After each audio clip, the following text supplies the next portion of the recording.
Someone You Should Know. A program about people you know and even more that you don't. Hosted by Stuart Sax, veteran, husband, father, and grandfather. Now, here's your host, Stuart Sax. Well, welcome to another edition of Someone You Should Know. Very glad that you're joining us again. We're going to have a good show today, and we are brought to you by the one and the only Christine Dean, who is the DFW networking diva. Now, Christine is sponsoring this show. She is also the producer of this show. So that should tell you right away, she knows what she's doing when it comes to the internet and the computer setup. If you want to take your marketing presence and social media presence to the next level, just reach out to Christine Dean for a consultation. She'll tell you what she does. You like it, get involved, because she has helped us for many, many years, and she's an absolute pro at everything that she does. So thank you very much, Christine. And today is going to be a very, very interesting conversation, because I always like when I can speak to somebody who has done more things in their lifetime than I could ever even imagine doing. And so I welcome to the show today Scotte Burns, who is coming to us all the way from the Black Hills of South Dakota. Did you arrive on your Harley today? No, the Harleys are winterized and parked and hibernating for the year. So, nope. They're off-road, as they say. Yeah, we are off-roading today. Yeah, after the Sturgis rally, we tend to take one last ride across the country and collect the last of the stories for the year, and then we bring them back here and we put them up in the barn, and they'll sit there until March until we get them back out again and brave the ice. Now, for those that are watching and listening who may not be familiar with the Sturgis rally, fill them in, because if I'm not mistaken, it is the largest motorcycle rally in the country every year. Am I correct? It is. Yep. It happens about 11. We're in Spearfish here, which is a little college town where I taught recently. We're 11 miles up from Sturgis, largest motorcycle rally in the United States. We become the largest city in South Dakota for 2 weeks every August, and we put in somewhere around 750,000 bikes each year. 750,000. I thought it was 100 or 200,000. I didn't realize it's that no, much. On an off year, and this was an off year, we'll put in about 300 to 350,000, but in fives and zeros, that turns into anywhere between 500,000 and 750,000. Where do all those people stay, and where do they eat? Well, eating is the menus of every restaurant around here changes. They all go on what's called rally menus. So you can't really you better bring your own food. Otherwise you're eating a lot of frozen food. But no, people stay in Airbnbs and tents and campgrounds and RVs, and it's quite a spectacle. It's we actually don't ride ourselves during rally because there are so many people out here, and we're riding is part of our business, and so we do it all across the country, and it can get a little unsafe with that much traffic up here, but we do love the spectacle. To me, it's always been a little like Las Vegas. It's one of those things you have to see once in your life, and then it's kind of up to you if you want to go back. Well, and also I think that the Sturgis the rally to South Dakota is a little bit like what the Indy 500 is to Indianapolis. It is the yearly event that brings in hundreds of thousands of people, and then it's gone. Yeah. Well, and we bring in people internationally too. And so for our business, what Toni and I do with Journeys to Love, that's, it's almost like for those 2 weeks or 3 weeks, we can actually import stories. And so we're not riding across the country to meet new people. We meet people from all over the world during the rally.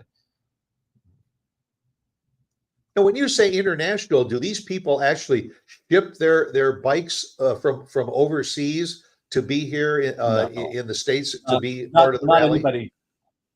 I'm sorry, I didn't mean to interrupt. No, not anybody that I'm familiar with does that. There are rental places, but most people ride up here.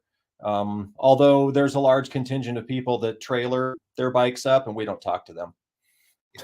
Yeah. Second class citizens.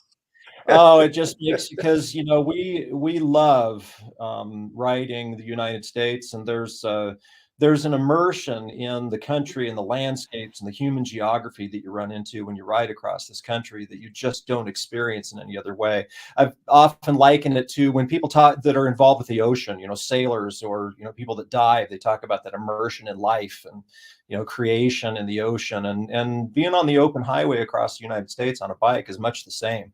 And so when I see somebody trailering their bike up here, I'm going, I would have ridden here from Virginia and skipped the rally and just kept going. Here you're trailering your bike up and riding for 50 miles. And so, yeah, it's a different lifestyle.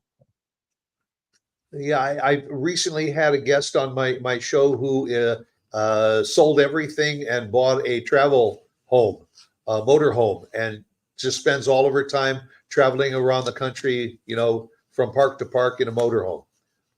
Right.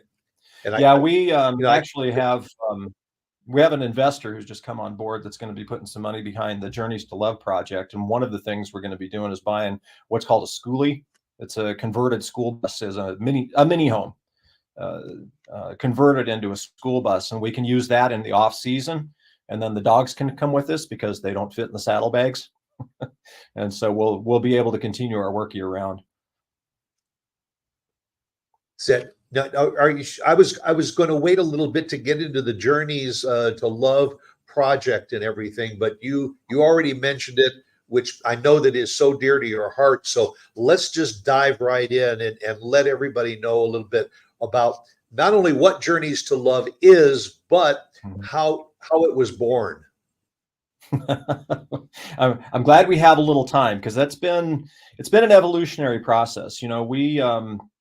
My wife and I had been together for over 40 years. We met each other in junior high, and we've been involved in, various fields. We were in education together. We were in the Colorado music business for many years.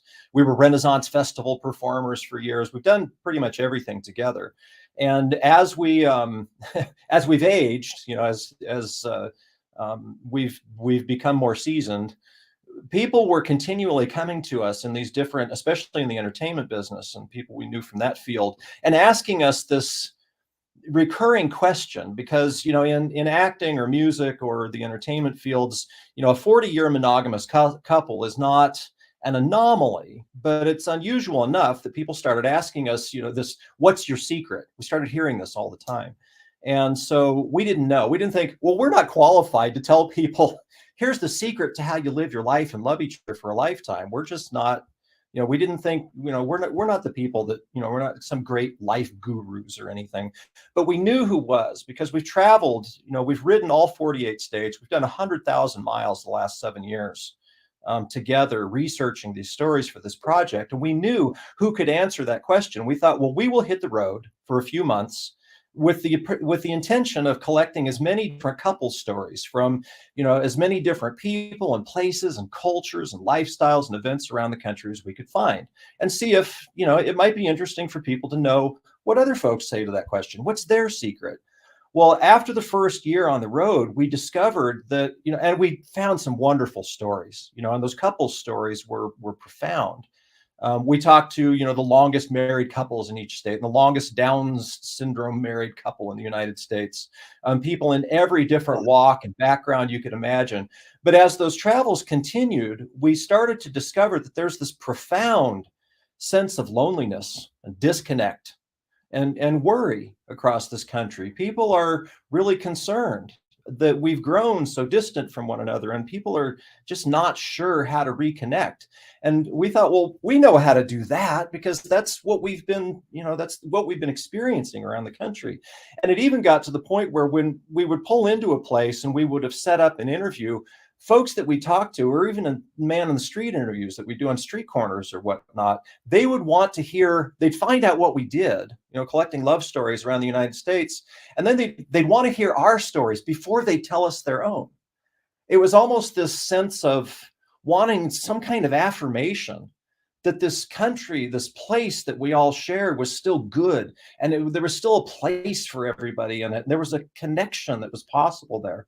Well, so we started trying to bring people back together through our YouTube channel and show them, these brilliant stories from around the country, and not just for couples, but for people whose loves were, making their love for their town was making the place better, or their love for a calling, or, a special purpose, or a profession was making, the people that they worked with better. These are going to turn into stories as we go, because I've got a lot of experiences across the country I'd love to share with you. But that in turn turned into, in 2020, of course, the world ended for all of us. We all had this blip in our lives. The pandemic started, and our lives were going along this track, and then the world ended. And so we had to come off the road, but the work didn't stop. We couldn't just take everything that we'd experienced and say, okay, let's stick that in a yearbook somewhere. So we turned that into a series of conversations with people in different fields to find out, well, people wanted to know what this big secret was, and we were starting to get on track with that. But what is it that they all had in common? From the Buddhist temple above Woodstock, New York, to the Baptist churches in Alabama, to military bases. And what is it that all these people had in common? And so those conversations turned into talks with people in quantum physics and neuroscience and philosophy and different faiths all over the country, seeking what we could only describe as a sort of unified field theory of love. What is it that all these people had in common that we could come back to them and say, we're told that we're supposed to love our neighbor, we're supposed to all get along, and we're going to have this great kumbaya moment, but it's just not working. How do we do that? And so all of that work together, turned into now a couple of books that are coming out. We've got an independent film in the works. We've got a mobile app that's going to be coming out. And we also have been doing, and you probably have seen the website, some independent speaking, some public speaking that we're doing for people, especially people in education and the helping professions, to try to bring all this together and say, here's what we've discovered love actually is. Because people have all these weird ideas about what it is, and that you're supposed to go find it, and that we get it from other people. And we had 4 key ideas that we found out are I don't want to say antithetical, but are sort of counterintuitive to what most people think love is. And once we understood what it was, we understood how to say, okay, here's how we come together on it. It isn't just this, finding the oneness of love and a way to connect with each other and make this country and our lives better isn't just something that people say who sit in trees with their shoes off, playing the flute and smoking sandalwood incense made out of real sandals. This is evidence-based, experiential information. And we can say, this is how we got a Buddhist monk from the temple above Woodstock to talk to Martin Luther King's current pastor at the Dexter Avenue Baptist Church, and a submarine commander in Virginia Beach, and a bunch of street hippies in Haight-Ashbury, San Francisco, to all come together over these key ideas that they all agreed on, and found out that there's a common humanity here, and there's some significant hope for this country and for all of us in what we do and the ways that we connect with one another. Is that it's like fascinating, an evolutionary process? And to know, yes, yeah, and to know that you are not only just researching this and talking to people for your own benefit, but very dearly wanting to put this into a series of books or a film or something to share with as many people as you can. I mean, I think that's a big credit to you also. I personally agree with you that I'm a product of the 60s, the peace, love, dove generation. It all, and through the years, we have just seen that essence of love kind of crack and start to deteriorate a little bit. And that we're also seeing today a little bit of hatred that is growing a little bit. And the only way that I think we can overcome the hatred is to understand and believe in and practice love again. Is that a fair thing to say? It is. Boy, there's a lot to unpack in what you mentioned, though. One of the things I would mention is that we tend to conflate love and hate as if they're opposite sides of the same coin, and they're not. One of the key, I said we had these 4 key understandings, these things that we've discovered about love, that once people, especially when we do our public speaking, once we present these things to people and we say, here's what we're misunderstanding about love. Too many times people think love is not a serious answer to the questions that we face as human beings and as humanity, that it's some, this amorphous emotion that we face, that, it isn't a serious answer to the challenges that we face.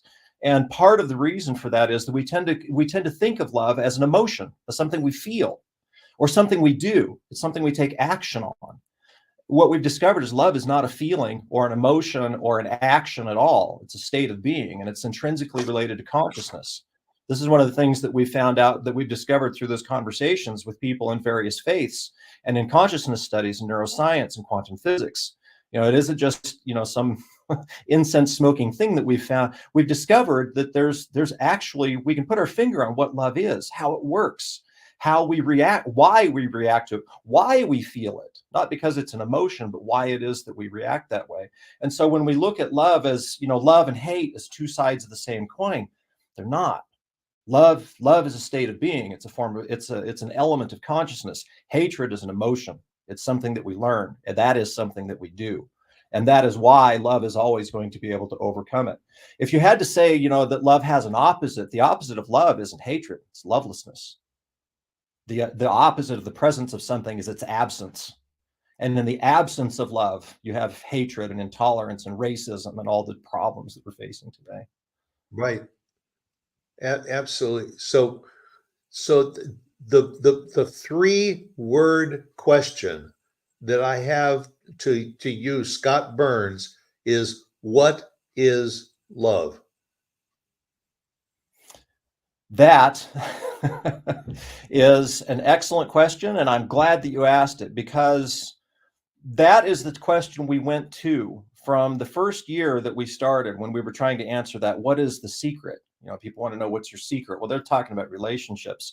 We realized that what we had to answer was that question, what is love? Because without understanding that, without knowing, you can't answer any of the other questions that go along with it. So one of the fascinating things about asking that question across the US is we've done over 1,000 interviews. We've got 5 terabytes of interviews and audio and photographs and video from people across the country asking that very question.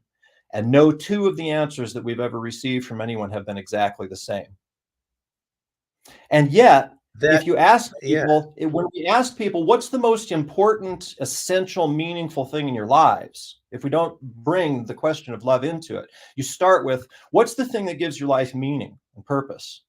What you hear from people is a love story. Frankly, that's astonishing. The most important, essential thing in people's lives, what they all universally agree is the most important thing to their existence, they can't tell you exactly what it is. There's no single definition that we all come to that says, love is. And so part of the purpose of the book was answering that question. And I'm afraid it takes quite a while to get to the synthesis of what the book had to offer. And when the book comes out, I'll give you a link to that. But what I can tell you that might give us some more direction is what love is not. Love is not a feeling, and it's not an action. It's a state of being. It's linked to consciousness. And when I say this, it sounds a little fluffy. So let me maybe go into a little more detail and explain. When I say it's not a feeling or an emotion, think of it like, one of the analogies I use when I do my public speaking is, think of it like curiosity or a sense of humor. Can you feel those things? Sure, you can feel curious about something, but is curiosity an emotion? Not really. It's part of the way that you perceive the world. Is your sense of humor an emotion? Not really. But you can feel when things are funny. We certainly do. We see them all the time. So love, you can think of love as being a sort of element of your consciousness in the same sense. We experience things through it. And one of the amazing things is, we've talked to people, and if you really want to go deep in the weeds, I have about 2 minutes I can do on the link to quantum physics and how we know that everything really is one thing and that love is a part of that consciousness that we all share. But what we've discovered is that we don't have an independent consciousness. We don't have an independent sense of love.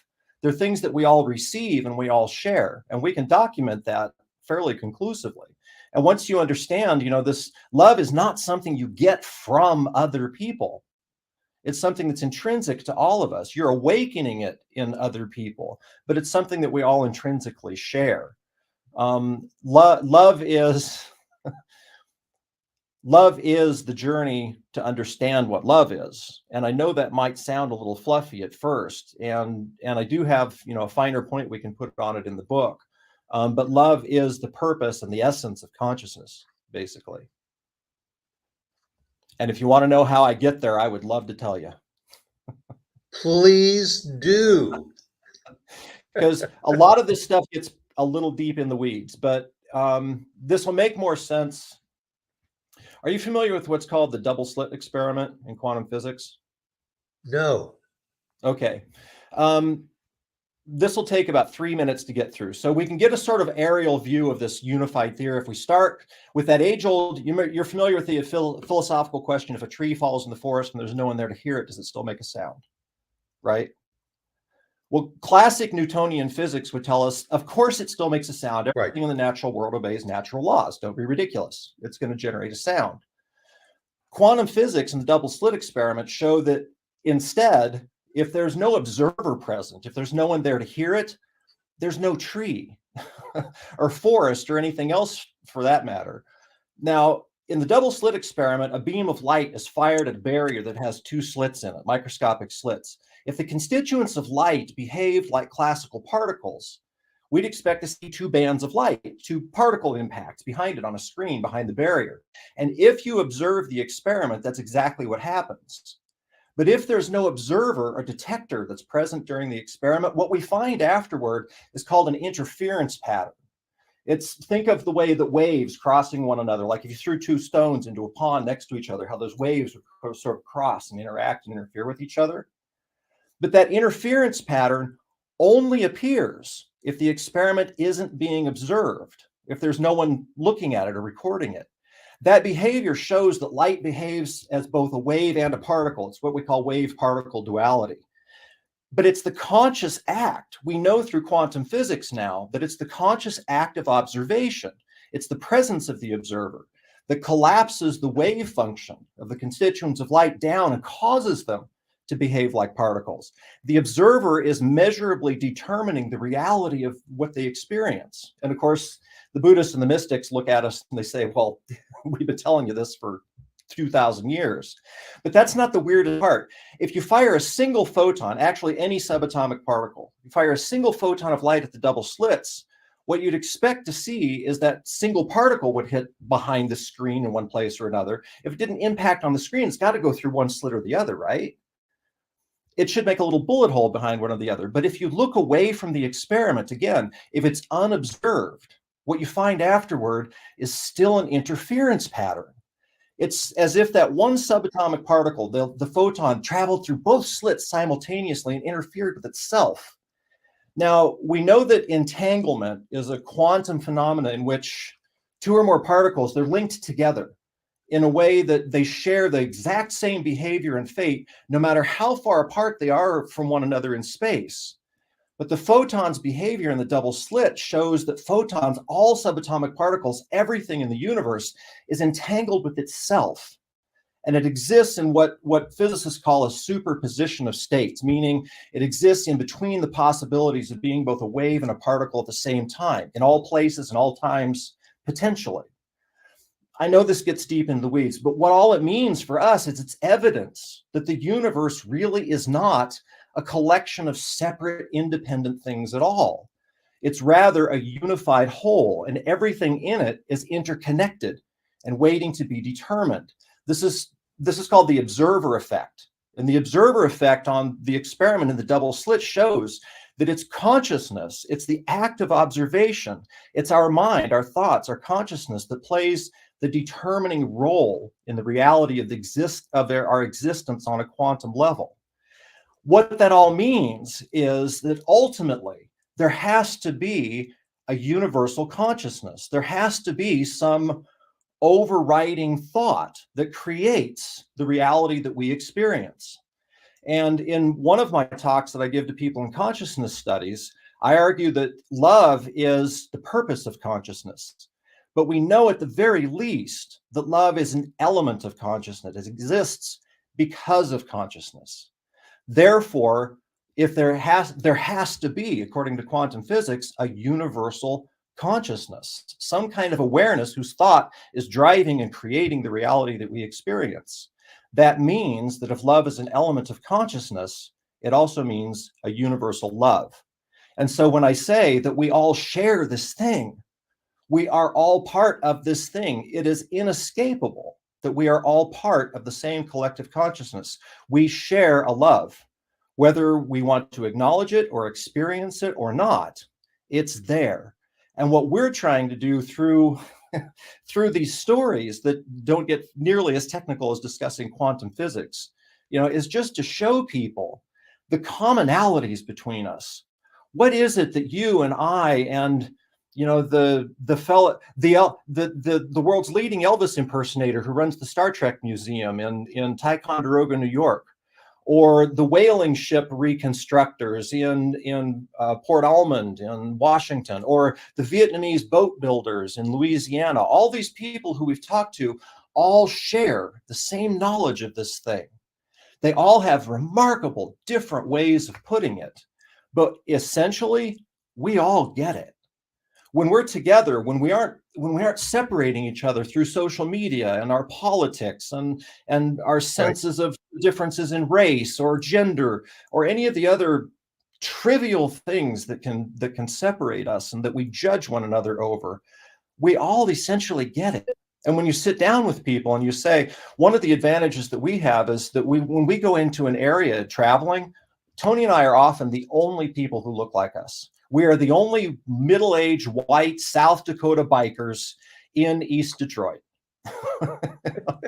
And so when we sit down with the people are remarkably curious. And when you show up and you're out of place, when we show up in the Tewa Pueblo in Taos, New Mexico, and people say, "Y'all ain't from around here, are you?" And we say, "No." And we tell them what we do, and we start saying, "We're collecting love stories. We want to know what makes your life worth living here. What's the essential purpose of life here? And how do we share that?"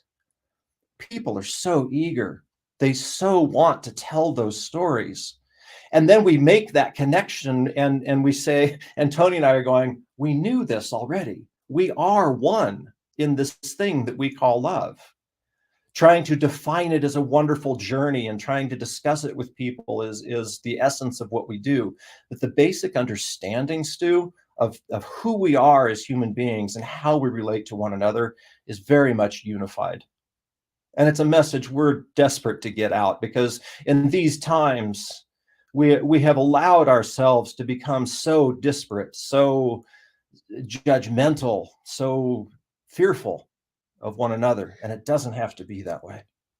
Yeah, and well, I've often said, if you turn on any news channel, the opening is always breaking news, and it is never a love story.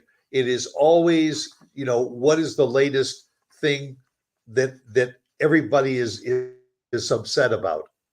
Now, there's reasons. I'm sorry, I didn't interrupt. Go ahead. Go right ahead. No, there are neurological reasons for that, and this is something that we've talked about with the neuroscientists is, and I won't go as far deep into the weeds as I did with the quantum physics stuff, but in essence, we tend our fight or flight reactions tend to be triggered by the things that we determine are threats. That maintains our focus. And from an evolutionary standpoint, that makes sense. We want to find stuff that makes us feel good. We want to avoid things that threaten us. And threatening us tends to focus our attention and drive our reactions more quickly than anything else. This is why, as a teacher, because I was a teacher for 25 years in middle school, we tend to focus on our problems. We tend to look at the kids that, this kid's making my life difficult right now, and they occupy our focus, and we can sometimes lose track of those 26 other kids in our class that are being great and they're learning what we want them to do. And we focus on that one driver on the highway. That's the guy that occupies our attention when we're driving. We forget you've got 100 other people around you who are doing great. They're singing Beatles tunes in their cars. We tend to focus on the things that are going to bother or threaten or annoy. And people, media, and especially social media, they understand that. You keep eyeballs on the screen when you pull people's hearts, and you pull people by their fears and you make their hearts follow. For a minute, I want to put life in reverse and go back to your upbringing, because you obviously have had to learn about love and to cultivate love, because your upbringing was not always filled with love. Am I correct? Yeah, you're correct. You read some of my background. Yeah, I did, and in talking to you today, it is almost unbelievable what you have gone through to get to where you are today. So please share some of that. Well, my father was an abusive, violent, alcoholic. He was a pedophile. He was probably a sociopath at the very least. Growing up, we watched him try to kill my mother twice. And she was a farm girl from Missouri. She got married when she was 17, and it was she didn't really have a lot of coping skills for how to deal with something like this. And so, after he was gone, it took her a while to put the pieces of her life back together. So my sister and I, we tended to be pretty independent. Mom did everything she could, but that was it was growing up was not a safe place. It was not a place filled with love and happiness. And I was very fortunate that I met my wife young. We met when I was 18 years old, and we were married by the time I was 20, and she had just turned 20. And she had that sort of stable upbringing, and a close family relationship. And she is, there's a funny story that goes back to Greek mythology about where this term comes from, but she is quite literally my other half. And I, was completed through her and allowed to sort of heal. And it was a process that took many years. And I went through my own periods of drug addiction and alcoholism as well. Although, I never became violent through it as my father did. There was a period that was very, very difficult for me. I've lost friends to prison and suicides and overdoses and murder. It was a track that could have turned tragic early on. And so I think it was through the love of my wife and the animals that I've had in my life and the family that I've had in my life that I learned where that bridge was that was going to take me to a better place, because it could have ended badly.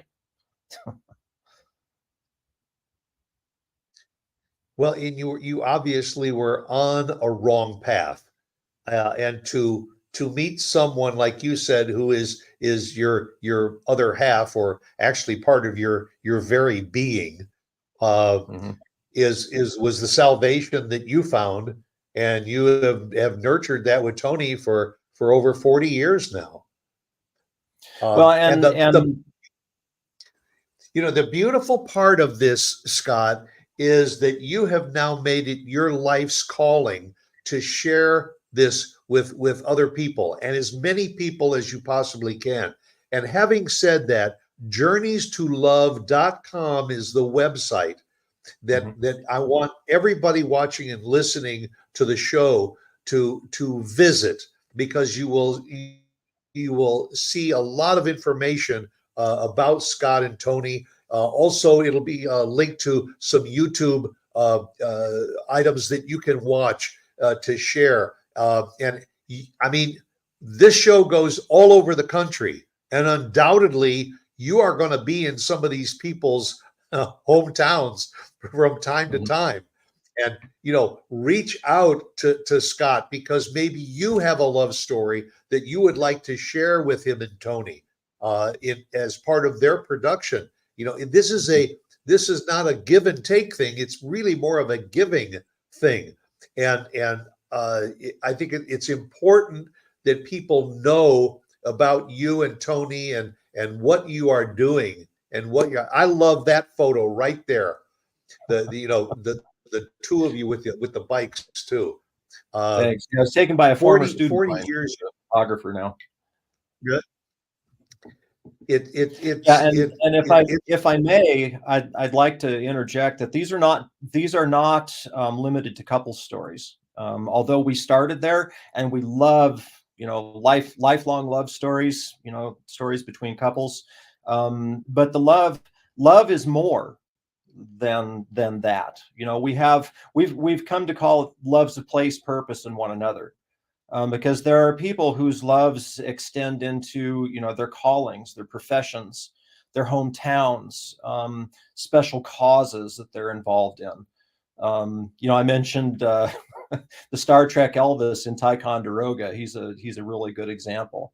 There are people whose loves for what they do, who they are, what they're trying to accomplish in life, are making the world that we share better.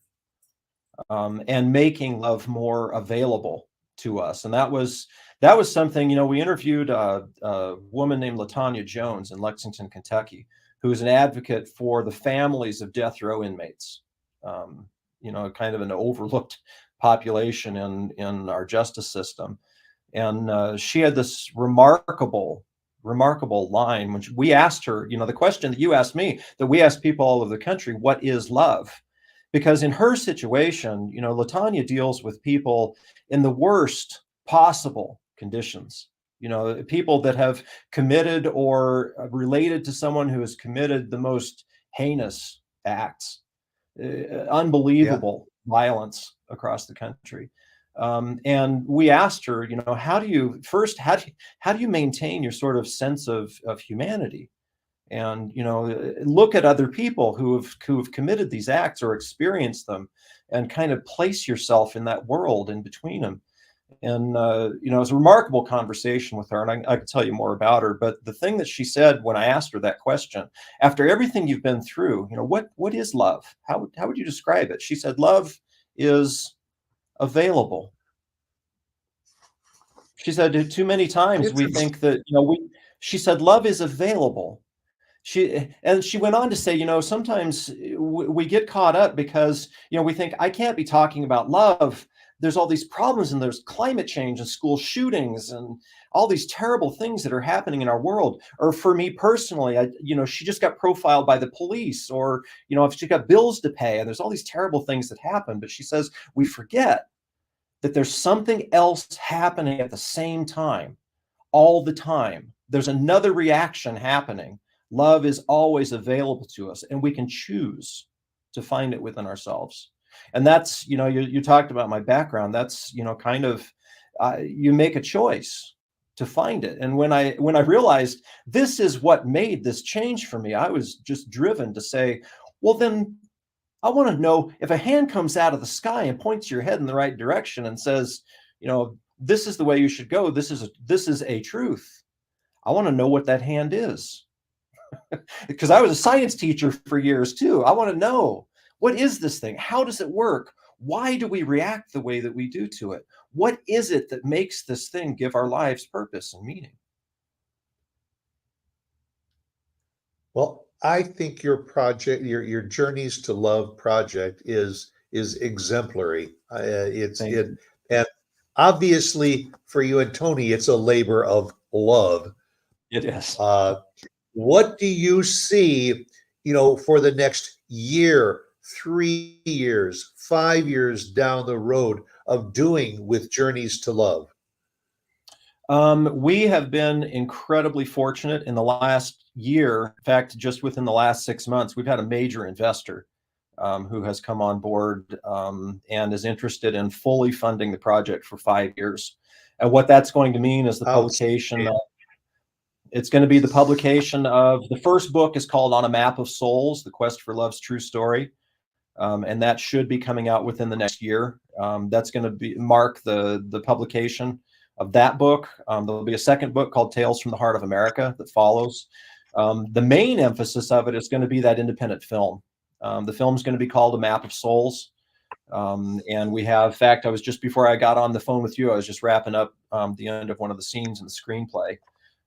So we'll be hiring a director and producer, and I'll be getting a real screenwriter to help me through the screenplay, and we'll be filming that the next couple of years. We've got a soundtrack that's all original music that I've written that goes along with the film.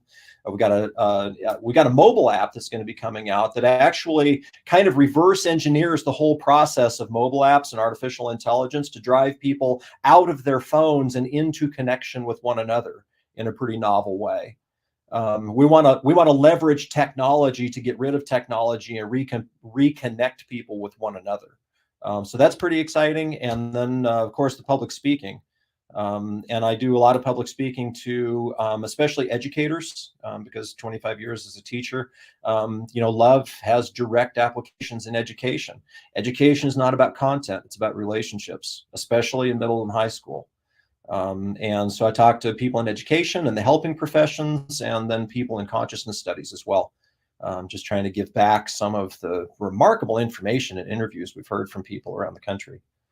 So our next 5 years is in an 80-page business plan right now. So I can get pretty detailed.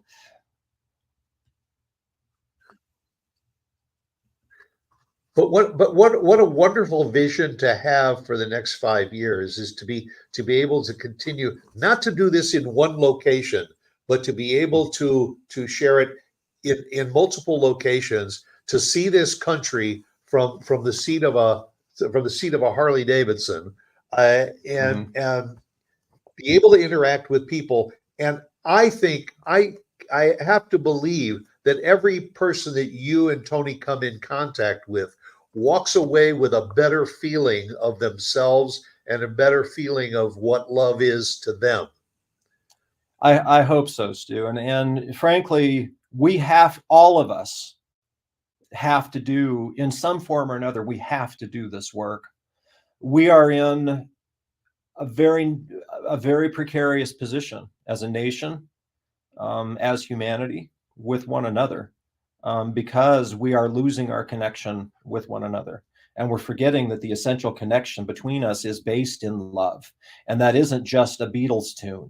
It is the essential nature of our existence. It's the purpose for our being here. And we need to learn, again, what it is about that connects us and how to go about doing that. And it can be a little scratchy. We're hoping, and you'll see when you go to our YouTube channel, and again, that's linked to our website. When you go to our YouTube channel, you'll see several videos in there where we have put ourselves in some uncomfortable situations. We're not always welcome where we go. But we need to be willing to get out of our own comfort zones, to remove ourselves from the self encompass worlds that we've all created for ourselves and get back out into humanity again. How are we doing on time? Because I don't want to take up all your time, but there's a couple of stories we're doing fine. We'll wrap up in a minute or so, but it's absolutely fascinating, Scott. Well, there's a couple of stories I'd like to relate real quick just to illustrate what we've been talking about. This last one about stepping outside and being willing to, I don't want to say crash through boundaries, but to knock on the door and say, can we come in at least? Here in South Dakota, we have major reservation lands out here. Pine Ridge Reservation, Rosebud is the closest one to us. And on our last journey, we had an interview on the Rosebud Reservation with a man by the name of Greg Graycloud. And Greg is bringing in Lakota men who've been court remanded for domestic violence on the reservation. And I don't know how familiar you are with women's issues on the reservations, but women in Pine Ridge and Rosebud and reservation lands around the country, especially in the West, commonly face domestic violence, sexual assault, they can disappear. And, you know, the law enforcement, our version of law enforcement never even hears of it, never makes the news, you know, because many of the reservations are sovereign, and they're governed by tribal government. And so a lot of what happens there doesn't make national news, but it's a significant problem on the reservation. And so we had interviewed Greg. He has an organization called Weecha Ogley, and he's bringing in men who've been court-remanded by tribal government for domestic violence, and he's trying to reconnect them with a culturally appropriate vision of love by pairing them with abused horses. And when we asked Greg to share with us some of what the Lakota see as the meaning of love and how we reconnect with one another, he basically told us that's ours. You know, he was very respectful about it, but he said there are things that I will share with you. Yeah. And we were actually invited to witness the Sundance, which is unusual for, you know, people like us that show up with Caucasians with cameras aren't usually welcome, you know, on sacred ground. But there were things that he was willing to share and things that he wasn't, because those barriers have built up, and for understandable reasons, between the Lakota and, you know, the general American population, people that look like us, that he just wasn't. Those barriers are going to be very difficult to overcome. And yet, when we left there, you know, we left with a feeling of camaraderie, and a connection that hadn't existed between us beforehand. Greg's interview is available on our website too. One of the other things I wanted to point out is one of the simplest ways for all of us to reconnect with one another and to reestablish our humanity, not just within another person, but within ourselves. How many times do all of us feel like, oh God, why am I here? You know, how do I fit into all this? What's my place in this human family? Toni and I were riding out of Milwaukee, Wisconsin. And we commonly are in, as I said, areas where, you know, we probably shouldn't belong. We took those Harleys through mud bogs on the reservation where they were never designed to go. We've been through, you know, East Detroit. We were in a pretty rough area of Milwaukee, and we had to stop for batteries on our way out. We were on our way out to interview an Essene community, who's, if you think of, if the Amish are extroverted, the Essenes are the introverts. And so we were on our way out to interview this Essene community. And we had to stop for batteries on the way, and this little drugstore on the corner of this burned out area of Milwaukee had chain link over all the windows, and, you know, iron, and all the batteries and razor blades are kept locked up in the back of the store. So Toni had to be escorted to the back of the store to get batteries. Well, I was waiting with bikes in front of the store, and there was an old man in a motorized wheelchair sitting by the entrance to the store with a cardboard Navy ball cap on his head from his Navy days, cardboard sign in his hand. I couldn't see what it said. We've all seen him, you know, homeless, anything helps, you know, God bless. Right.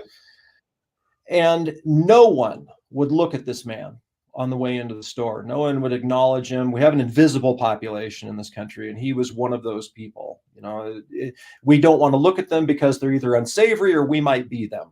And so no one would acknowledge his presence as they were coming in and out, except one woman who shook her finger in his face on the way in and said something derisive to him and stuck her nose in the air and walked in the store. And you just saw that sign came down in the man's lap. And if despair had a body, this man took that position. You could just see his soul leaking out of him. And I got up off the bike. I had $5 left in my wallet. I was going to, you know, give him the kind word. What do you say to somebody whose humanity you see so wounded like that? And before I could even make it there, you know, I started reaching for my wallet thinking, what am I going to say to this man? You know, and another fella came rolling up in another wheelchair, and I was close enough to hear what he said. He smiled at that man and he said 3 words: I see you. And he rolled into the store. He didn't stop. He didn't hug him. He didn't say anything. He said, I see you. And you could see that man sat up for a minute. That's amazing. And then my wife, it's amazing. With her perfect timing, she comes out of the store at just that minute with 2 bottles of water, and she hands him to that fellow and she gives him a big hug. And Stu, when that man turned around and looked at me, it was like you could see his humanity return to him. There was life Right. there, because all of a sudden he was one of us again. Yeah. Some other Yeah, like human that being little looked at him candle that was. Yeah, it just it another made human him being glow. looked at him and affirmed that he existed.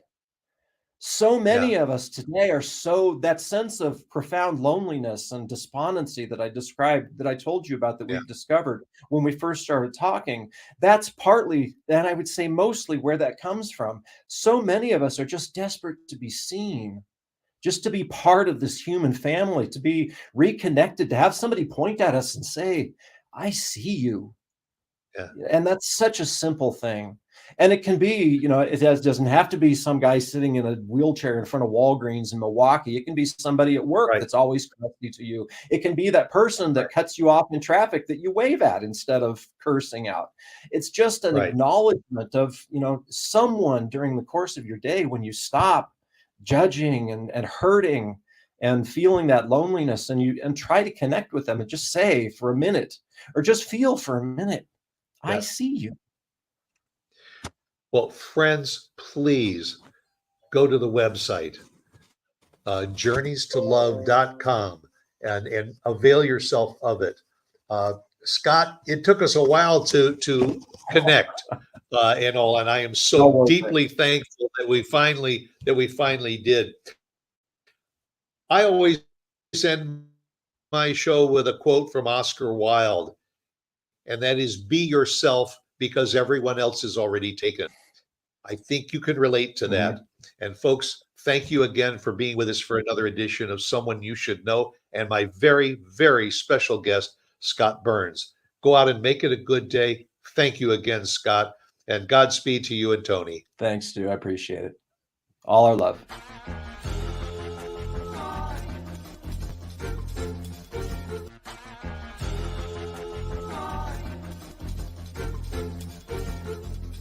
Someone You Should Know.